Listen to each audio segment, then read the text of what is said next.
Black Hills of South Dakota.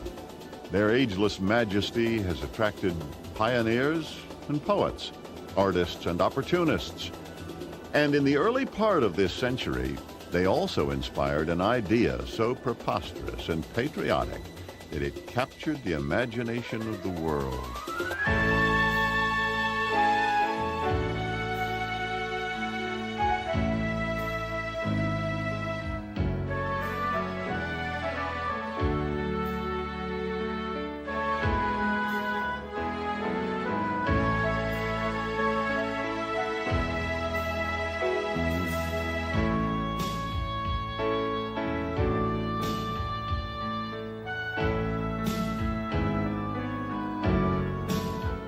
Mount Rushmore, one of the world's greatest modern marvels.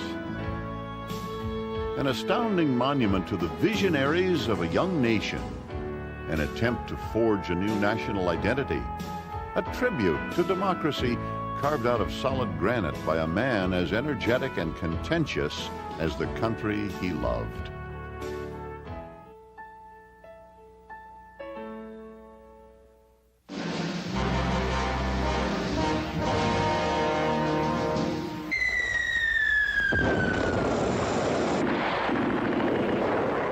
After 4 long years of fighting, World War I ended. In the 1920s, with the return of American troops, came a national exuberance, a joyous jazz spirit that seemed to encourage expansive, uninhibited behavior. After all, we had won a war. We could do anything. It was time to celebrate. We embraced great heroes and great hooligans. There were those who would legislate morality, and those who would throw caution to the wind to reach dizzying new heights. No one could predict the Great Depression that was only a few years away. American industry was retooling from a war economy to accommodate a rapidly growing consumer market. Mass production made new products available and affordable, particularly automobiles. Henry Ford was grinding them out at a rate of nearly 22,000 a year. The new American middle class was riding to work and turning the traditional family vacation into a great adventure on the road. The money-making potential of this was not lost on Doane Robinson, 67-year-old state historian and poet laureate of South Dakota. He longed to introduce people to the beauty of his state. But how do you convince tourists to drive for days on primitive highways to visit a forsaken corner of a largely undeveloped wilderness? Robinson claimed he had an illuminating flash, an inspiration to distinguish South Dakota with a roadside attraction so unique that tourists would be compelled to visit.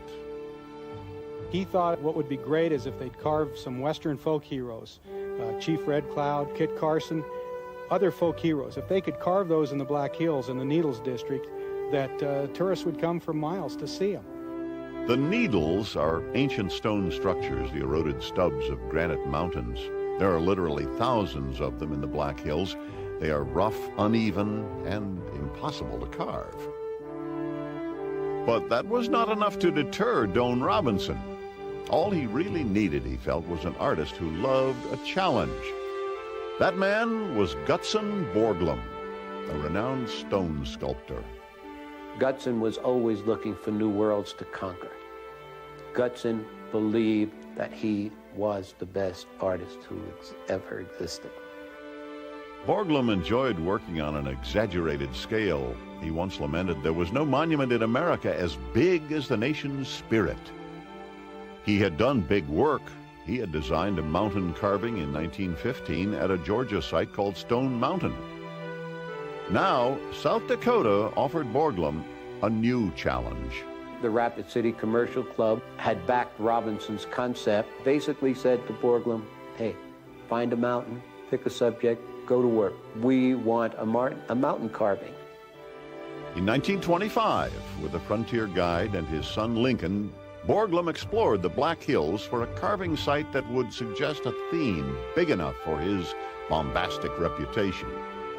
He found both at Mount Rushmore, where he envisioned the ultimate American monument. Unlike the Needles, Mount Rushmore was solid granite.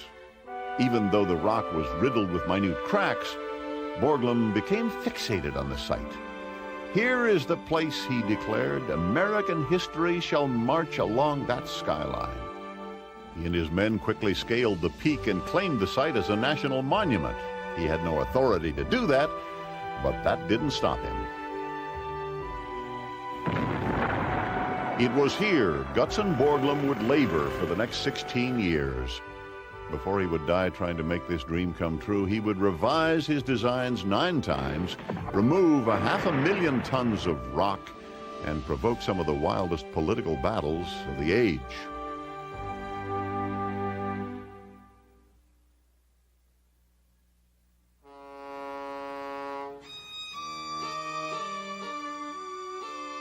Like the America he loved, Gutzon Borglum came from hearty immigrant stock. Danish Mormons seeking the New Jerusalem in the barren wastes of Utah. Much of his early work glorified the female form, his female atlas, and conception. As his work brought him recognition, he moved into the world of the rich and powerful and carefully cultivated extraordinary friends. The Wright brothers, he served as a timer on their early flights. He campaigned for his friend Teddy Roosevelt's Bull Moose Party. He wrote social and political tracts that provoked outrage, satisfying his appetite for confrontation. And in 1923, he even worked on a national committee trying to elect a Ku Klux Klan Grand Dragon to the White House. He got into the Ku Klux Klan because he saw it as a grassroots movement. They were a national organization. They had hundreds of thousands of members. And so for him, he was not really part of some kind of lunatic fringe group. But he really thought that the Klan could be worked into an organization that would elect a president without the power bosses. Borglum's crusades reflected his approach to art.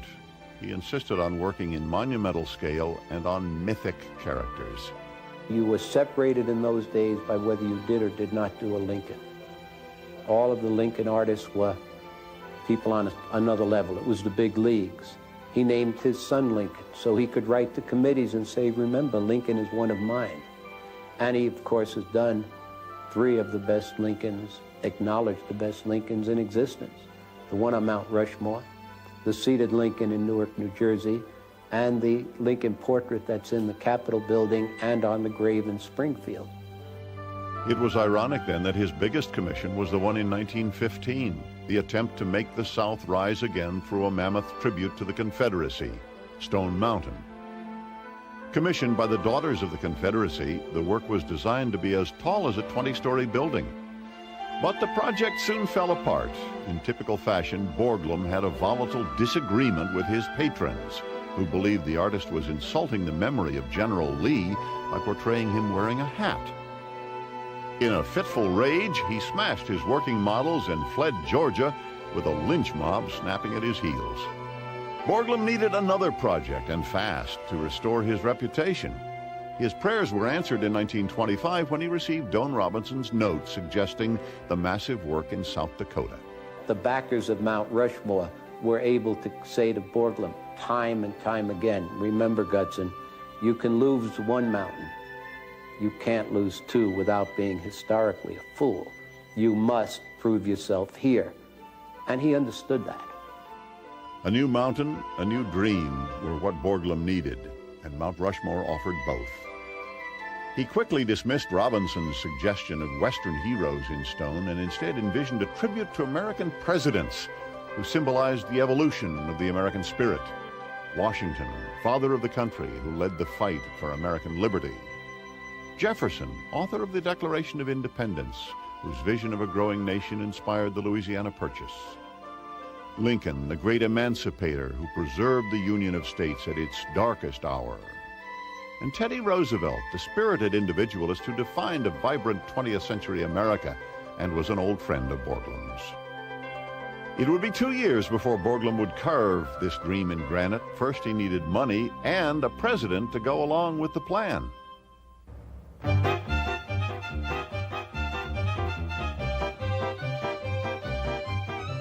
America's jazz age fell under the leadership of a president whose deadpan expression and flat personality were a far cry from speakeasies and flappers. Calvin Coolidge, a man not known for a wild sense of humor. But in 1927, in an act of providence, he decided to vacation in South Dakota. Now, here was an opportunity Borglum hoped to secure official federal recognition for his dream of Mount Rushmore, and maybe raise desperately needed funds to finally get the project underway. To impress the president, South Dakota Governor William Bulow christened a hunting lodge the Summer White House. A local stream was renamed Grace Coolidge Creek, and it was stocked with prize-winning trout and netted so the fish couldn't swim far from the presidential hook. He hunted around and found some old Scandinavian with a big nose and employed him to sit on the bank of the Grace Coolidge Creek so that the fish would be accustomed to seeing a big-nosed person there and would be scared away when the Coolidge arrived. Well, the effort paid off. Coolidge began to loosen up. He began to wear hats, all kind of hats. And Borglum was able to infect the president with Mount Rushmore fever. On August 10th, 1927, over 1,000 people showed up to catch a glimpse of Calvin Coolidge as he and the Secret Service arrived on horseback to mark the start of work on Mount Rushmore. At the ceremony, Coolidge declared, "We have come here to dedicate a cornerstone laid by the hand of the Almighty." And he handed Gutzon Borglum 6 ceremonial drill bits. Not to be upstaged by the president, Borglum immediately scaled the 6,000-foot peak and had himself lowered over the heads of the crowd to begin carving, even though he hadn't actually worked out the entire design yet. In Washington, as one of his last acts as president in 1929, Coolidge signed the Rushmore Bill, establishing matching federal funds for private donations to the monument. To some critics, it was either the most visionary act of his presidency or a comic coda to the decade of decadence that preceded America's plummet into the Depression.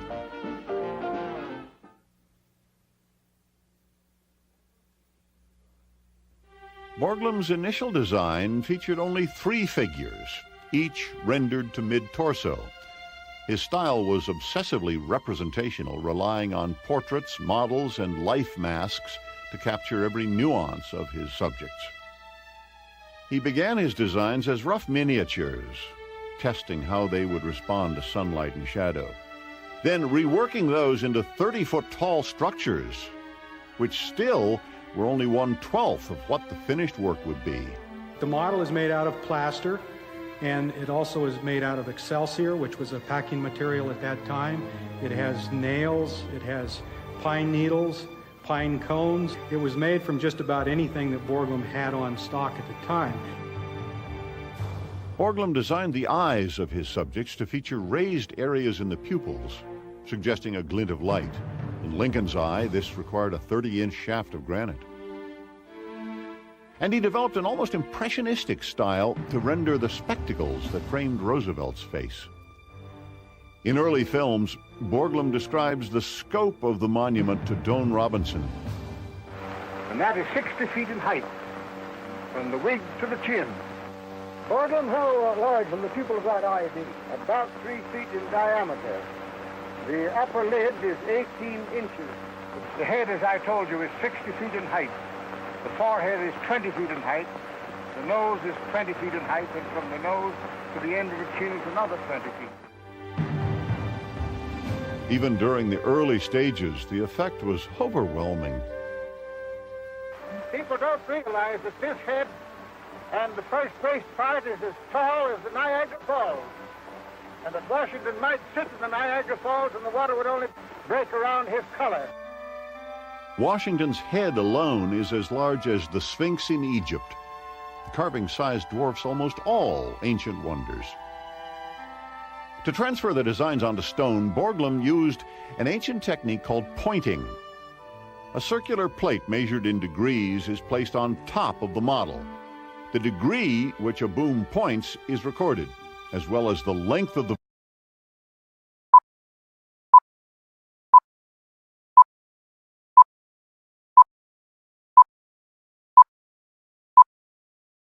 boom out from the center of the plate and how far down from the boom a string extends until it reaches an element of the design.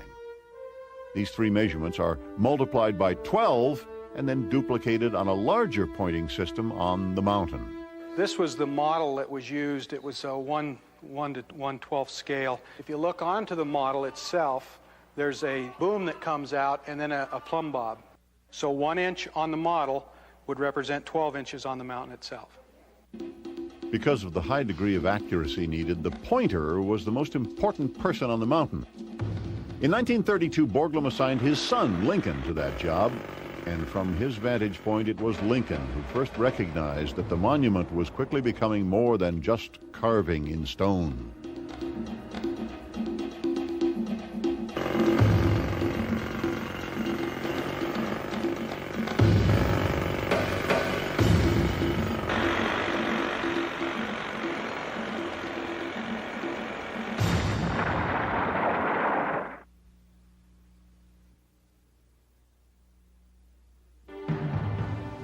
It came to me in an almost terrifying manner, Borglum admitted, that I had never sensed what I was planning.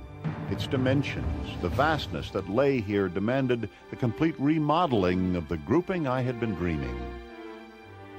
As work proceeded, Borglum constantly had to change his design due to inconsistencies in the granite. His first attempt at a Jefferson head on Washington's right side had to be blasted away and a new one built on Washington's left. Nature was participating in the design. When you look at Mount Rushmore, you'll notice that the Jefferson head is tilted back or seems to be looking up at a higher angle than the rest of the heads. The romantic view of it is that Borglum saw Jefferson as a visionary, the person who saw where the country should go and knew how to take us there. Reality is that there was a crack that ran through Jefferson's nose. They had to keep tilting it back until the crack no longer ran through the nose. Borglum needed a specially constructed aerial tram to survey the work as it progressed and instruct the crew on how to approach refinements. We would see Borglum come up in the bucket, and he'd stop the bucket out there in front with the wind kind of moving him around, and he'd look at either Lincoln or whichever one they had men working on. He'd just look at it, and then he'd go up and get some paint and a brush and go down and paint what he wanted. Nothing from here to 3 inches down to nothing. But then how he could make it come out looking like Lincoln and like Jefferson is amazing to me, because it was so large when you got next to it, you just couldn't imagine it. It was an incredible challenge to envision the monument from such a close perspective. But Borglum knew the figures were there. It was just a matter of removing 500,000 tons of granite to reveal them. From the height of a 50-story building, workmen were carefully lowered by iron winches in special bosun chairs. Once the pointer verified a position, a workman used a pneumatic drill to create small holes for the dynamite. For just enough dynamite to remove extra rock to within 3 inches of the finished surface, yet not enough to damage the area to be hand-carved.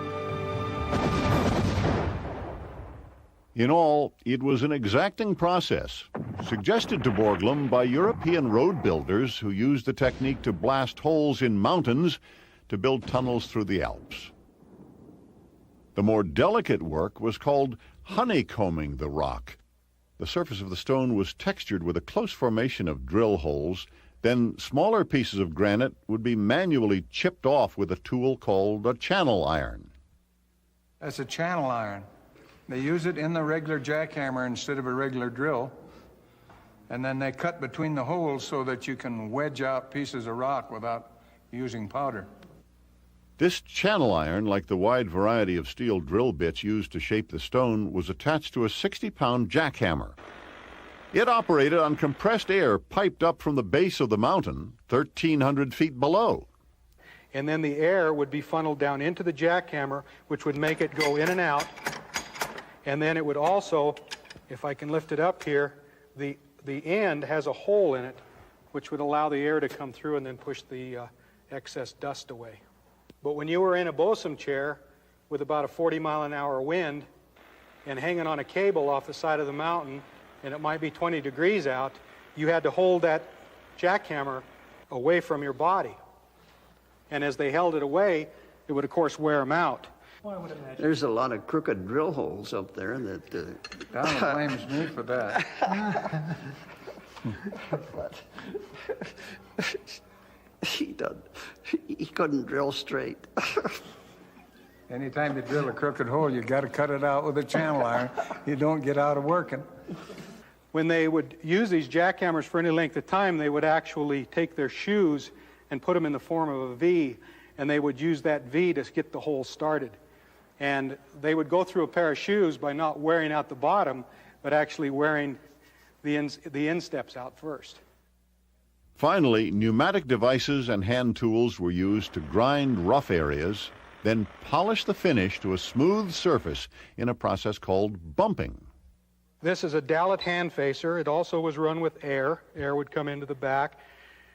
The four-star drill bit was placed in the Dallet hand facer, but it wasn't locked in place. And the reason that he didn't lock it in place is because he didn't want it to drill a hole. All he wanted to do was bump the faces smooth. So this was used, and it just went around and bumped the faces smooth, just as though you would use sandpaper. You had to be pretty strong to do that all day, because that's pretty heavy, especially for an old man like me. When working so close to the enormous heads, it was difficult to have a sense of the finished design. So to help the men get the feel of the sculpture, Borglum had 5-foot models of each head placed on top of the mountain to be used as guides. The workers talked about how big the faces were when you were right on the faces working up there. So he decided that what he would do was create these smaller, life-size models. Then he would take them and transfer them right up on the mountain. So the workers could actually feel the inside of the nose and underneath the eyes. And they can actually tell where they were working, and he could point out better, if you're going to go back this far, this is what you'll be doing, and this is what it'll look like when you're done. We needed jobs. That was the main thing. I started out at 50 cents an hour, and at that time, we worked 6 days a week, and every 2 weeks we got a check for $52, and that was really good money. At that time, I was happy to get it. At that time, in South Dakota, unemployment was running at 34%. People needed the jobs. But experience in stone carving or hard rock mining were not necessary. Actually, probably got the job because I was a good baseball player. Mr. Borglum's son, Lincoln, was a big baseball fan. So Lincoln thought, well, I'll hire baseball players and we'll have a baseball team up here. The Mount Rushmore baseball team became a local institution, went all the way to the state championship on several occasions. In fact, recruiting drillers and infielders was often done simultaneously. I played shortstop. That's the reason I got the job. It was not surprising that these men would play well together on a team. They had a special bond, sharing the same demanding and dangerous task. What is surprising is that in the 14 years of construction, there were no critical accidents or deaths. When you strapped yourself in one of those things and they dropped a boy down over that, he was pretty careful. I remember at that time, just an example, I smoked a pipe a lot at that time, and I had been silly enough to cut a hole in my respirator with a razor blade and had my pipe sticking through my respirator when Lincoln came up one time, and he saw me down there. He right away, he comes right down. He has a respirator in his pocket. He just went, of course, I didn't have the pipe when he come down because I see him coming. And he says, that'll be all of that. In contrast to his imposing father, Lincoln Borglum seemed a silent partner on the project, yet he was most responsible for supervising progress and employee relations. Mr. Borglum's son, Lincoln, he doesn't get any credit at all for the work he done, or at least very little. And Lincoln, and he was here all the time. Quit college. And he worked up there, and Mr. Borglum was gone a lot of times for 3-4 months at a time. And Lincoln actually supervised the work that was being done. And he doesn't get much credit at all, and I think he deserves a lot of credit. Gutson was the exacting taskmaster. Lincoln would often have to smooth over the hurt feelings caused by his father. We didn't get too much contact with Mr. Borglum. We all knew him, spoke to him, and so forth, but we didn't get close to him. He was very quick to make decisions, and he wanted everything perfect. There was a lot of people there that I know one of the drillers that was a finished driller, been fired 5 or 6 times on the weekend, and then Lincoln would come back and get him on Monday morning, see? But he was different. Gutzon Borglum's reputation for confrontation had been firmly established before the Mount Rushmore project began. But with the onset of the Depression and the resulting shortage of funds, he found it ever harder to control his temper.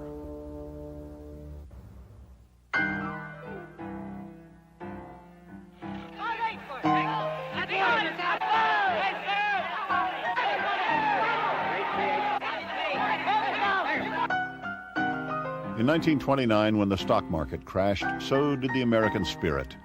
The Great Depression quickly swept across the United States, ushering in a season of gloom. 12 million people were out of work. Bad times were of biblical proportions. Families were torn apart as men combed the nation for any kind of work at any rate of pay. And before long, dwindling resources caused work to become sporadic on Borglum's Mount Rushmore. Gutzon could not understand how at Mount Rushmore anybody could tell him there isn't enough in the treasury for the next box of dynamite. He's carving stone that's going to be recognizable 100,000 years from now. How can you tell him today's production must stop? He could never understand the gift he was leaving for the world being related to dollars. Funding for the monument was limited to nickels and dimes donated by school children and matched by the government. Major federal grant money was needed at a time when none was available, especially for such an odd and overwhelming project.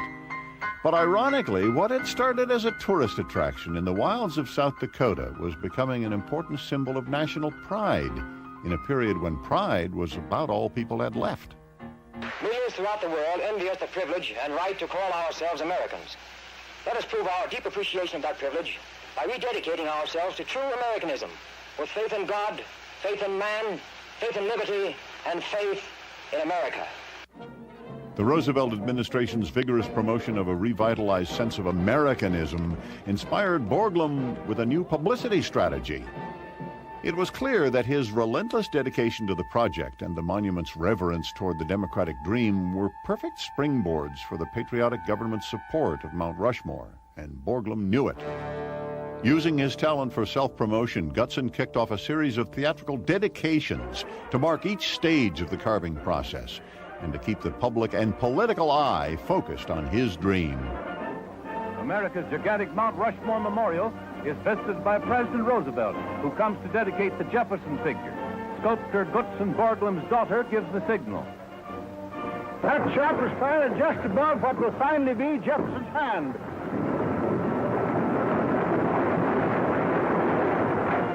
Egypt's pharaohs conceived nothing so spectacular as this enduring monument in South Dakota's Black Hills. The 65-foot Jefferson head alone is 3 times bigger than the Sphinx. The 4 immense heads, Washington, Jefferson, Lincoln, and Theodore Roosevelt, when completed, will be the world's greatest patriotic memorial, America's heritage to future generations. Borglum loved a big show, but his grandest publicity scheme was destined to strain friendships and cost him a powerful ally.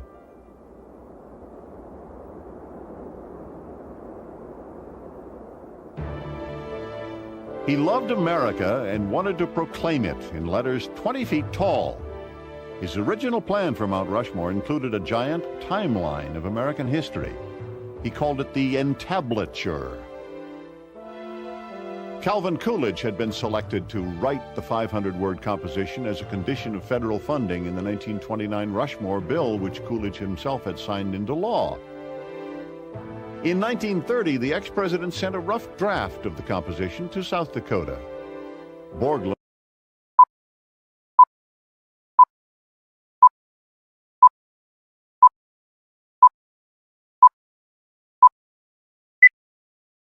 promptly edited it to suit his own vision of American history, releasing it immediately to anxious reporters.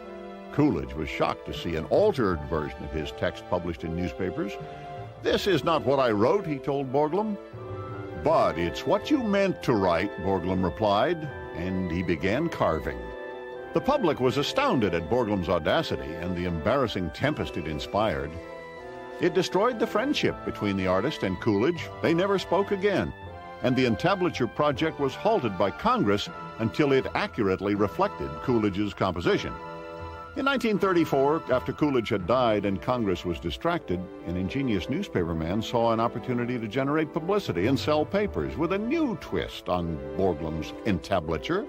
William Randolph Hearst conspired with Borglum on a national promotion. Who will write the epic of America? Here on Mount Rushmore, beside the colossal figures of Washington and other leaders, will be carved an eloquent summary of the nation's development. To this, the public is invited to contribute in a gigantic countrywide contest sponsored by the Hearst newspapers. Cash and other prizes go to the winners, whose combined text will be chiseled on the solid rock by Goodson Borglum, famous sculptor. A mighty and permanent salute to the spirit of progress.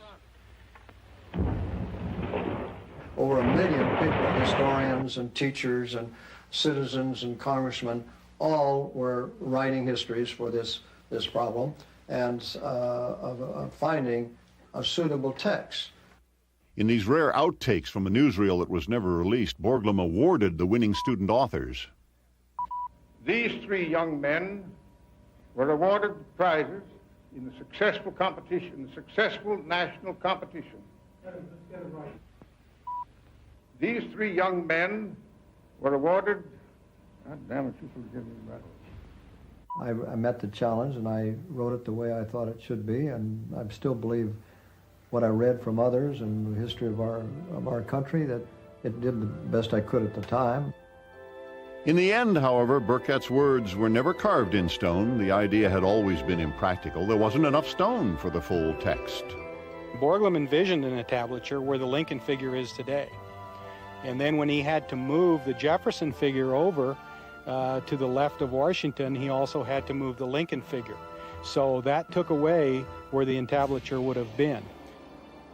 Borglum was disappointed that the entablature fell through, but this wasn't to be the only unfinished dream on the mountain.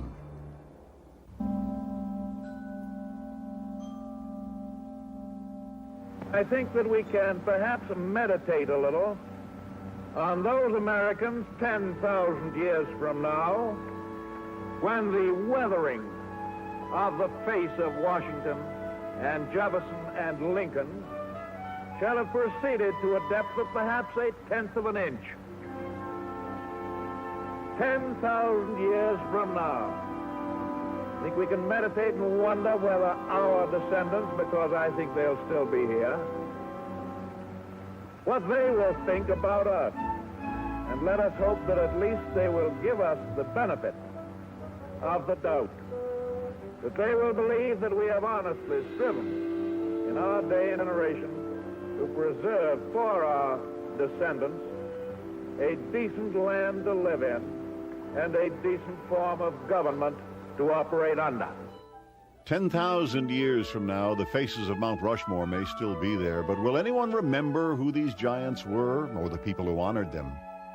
Borglum tackled that problem by designing a hall of records to be drilled in the granite behind the heads, to house copies of the Constitution, a history of the United States, busts of 24 famous Americans. The plan was the hall would be carved behind Lincoln's head. There would be a tunnelway extending 100 feet into the stone, leading visitors into an enormous domed room that would house historic artifacts. I would never have worked in there if I'd have starved to death. They were drilling dry. You couldn't recognize them when they come out till you blew them off. That dust, and it was terrible. It was a bad situation. In many ways, carving the Hall of Records was more difficult than sculpting the portraits. Work on the Hall of Records ended quickly after Borglum's death in 1941. World War loomed, and Congress wanted the monument finished fast. I believe that Mr. Borglum was a real visionary. He wanted no chance that this monument to America, to freedom and democracy, would be lost to our future generations. And he wanted to ensure that we had that record in a secure environment, and that was to be the Hall of Records. The original plans were to have a tunnelway into the mountain about 100 feet and then a very large domed out room. We have a tunnelway into the mountain of about 68 feet that was completed by the workers before work was halted. Well, I think the numbers were placed there by Gutzon Borglum to indicate the depth at which drilling needed to occur. In this case, I'd say it looks like a depth of 12 inches was indicated, and then the blasting that would take it off to a cleaner level, consistent with the depth of the honeycombing. And then this blasted level had yet to be finally finished to get to the relatively smooth process we see on the faces or outside the Hall of Records. And in the Hall of Records, you can see the further in you go, the rougher or earlier on in that entire process that the workers were. Because it wasn't finished, what is preserved illustrates the process of construction. You do feel like you're very much standing on the doorstep of history at the Hall of Records, and part of the reason, I think, is because it is this unfinished dream concept that we see here.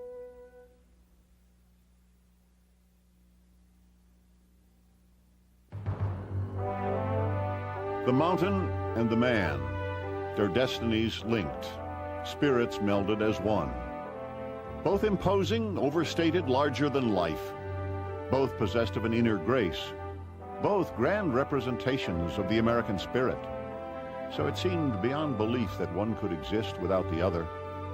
Yet on March 6, 1941, Gutzon Borglum died at the age of 73.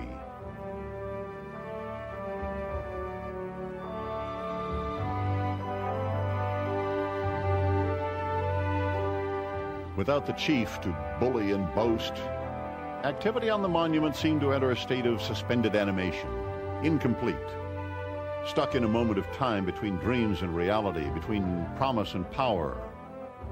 Its full vision still frozen under countless tons of ageless granite. With the beginning of World War II, the United States had larger issues to consider. Gutzon's son Lincoln was commissioned to stop the work and clean up the site. Tools were disassembled, Borglum's models packed away, and Lincoln climbed the peak one last time to say goodbye to his father's dream.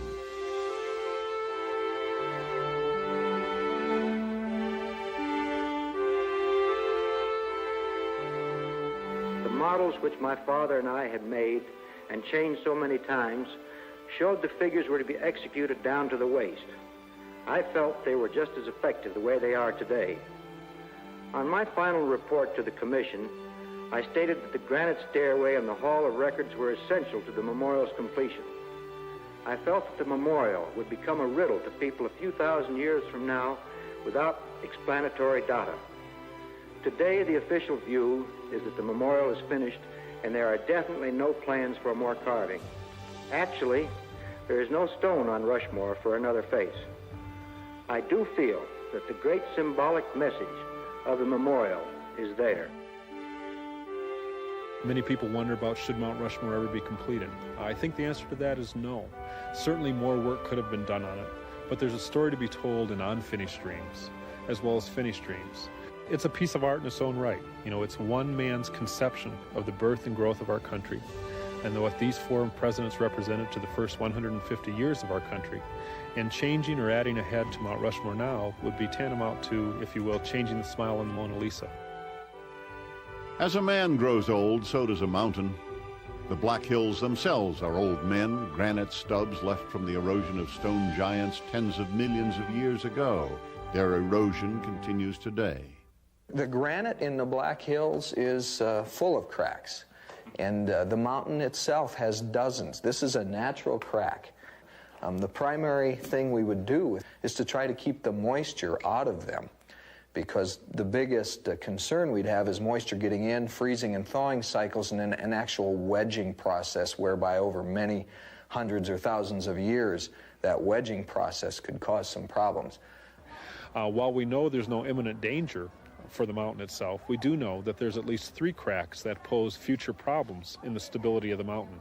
One of those cracks is in Lincoln's left eye, another is in Roosevelt's hairline, and another is in Washington's right ear.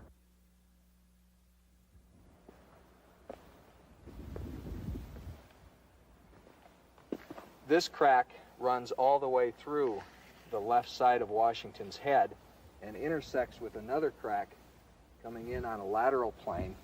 So we have a huge block of granite, and it's not going anywhere. It weighs many, many tons.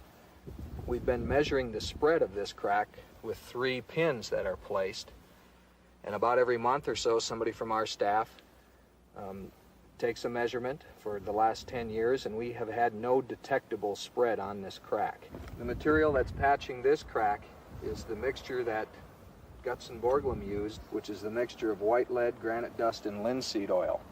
The substance that we've patched these cracks with most recently is a silicone-based, somewhat pliable substance that can expand and contract at this rate with the rock.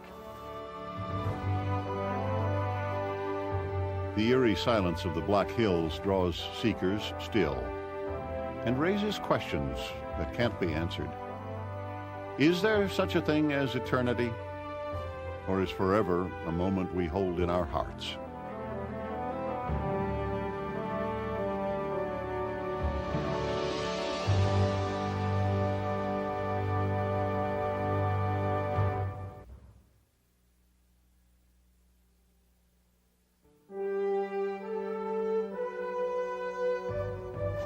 Carrie, in 1933, when I was a little girl, we used to come up here. I lived in Hot Springs, and I'd come up here on Sundays or during the week, and Borglum would talk to us, and we watched Borglum carve those.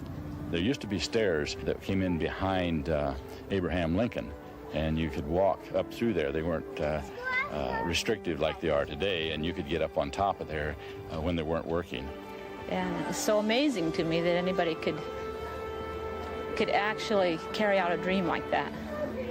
The Mount Rushmore Visitor Center welcomes over 2.5 million tourists a year, some reliving a childhood experience, others on a patriotic pilgrimage. As the public comes to the memorial and they walk out on the terrace for the first time, if they've never seen it, I think they first ask how it was done. But after they've stood there a while and thought about how, I think then they start to reflect on why. And the why is very important because it explains America and what makes America great. Mount Rushmore is the work of a dreamer inspired by a nation of dreamers. It was one man's vision, but it demanded the sweat and sacrifice of many ordinary men and women who would chisel their history in stone and celebrate the promise of the land they loved. There was a group of people that turned to be a family that worked up here. And that was always amazing to me. They never got much credit. They got very little credit. When they took a picture of them, nobody even took time to name them. But I'll tell you, I would like to see them named, and so would some of their widows. Those old ones that died from working up here all those years with the dust in their lungs and that, somebody ought to name them.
found both at Mount Rushmore, where he envisioned the ultimate American monument. Unlike the Needles, Mount Rushmore was solid granite. Even though the rock was riddled with minute cracks, Borglum became fixated on the site. Here is the place, he declared, American history shall march along that skyline. He and his men quickly scaled the peak and claimed the site as a national monument.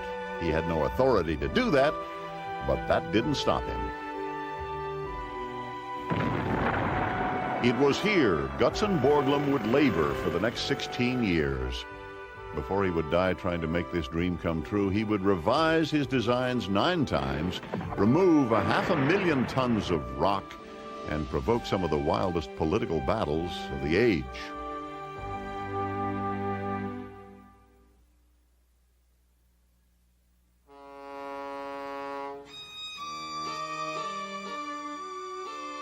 Like the America he loved, Gutzon Borglum came from hearty immigrant stock. Danish Mormons seeking the New Jerusalem in the barren wastes of Utah. Much of his early work glorified the Phaeton, an attempt to forge a new national identity, a tribute to democracy carved out of solid granite by a man as energetic and contentious as the country he loved.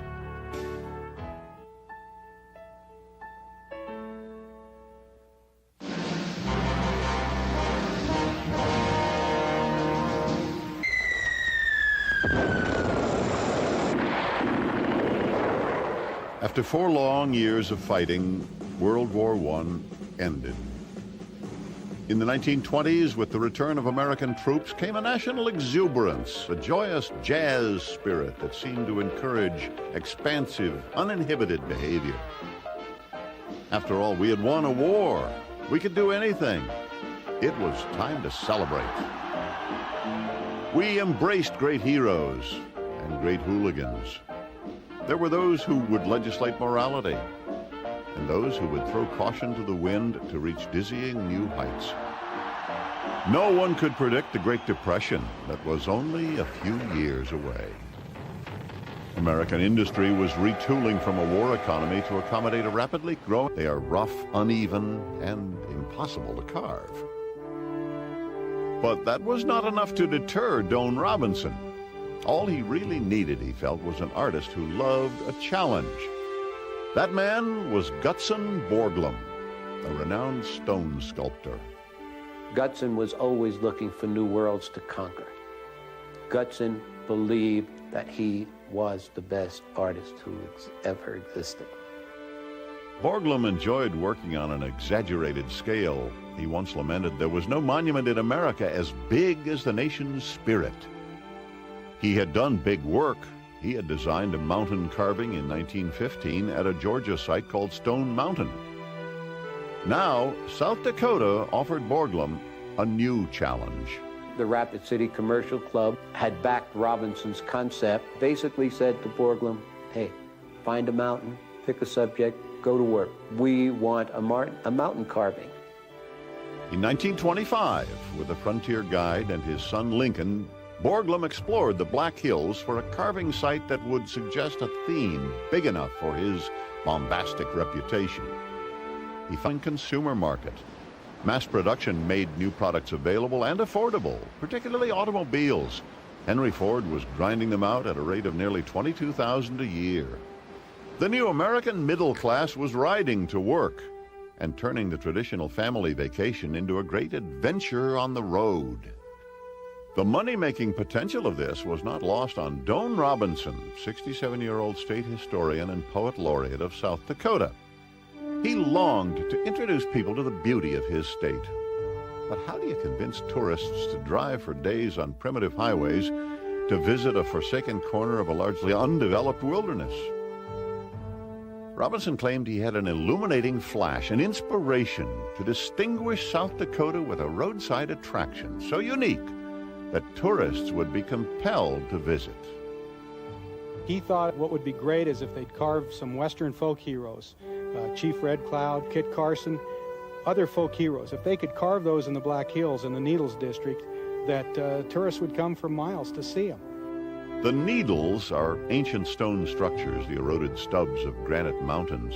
There are literally thousands of them in the Black Hills.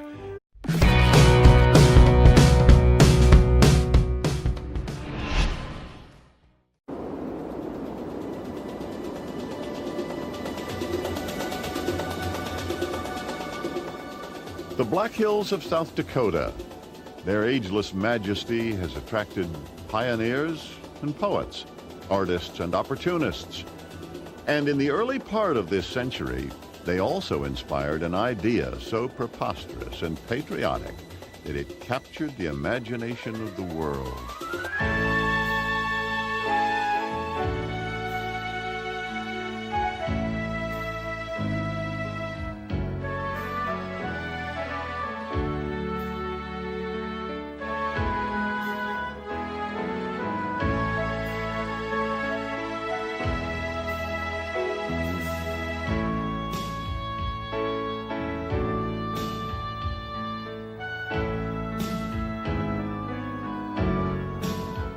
Mount Rushmore, one of the world's greatest modern marvels.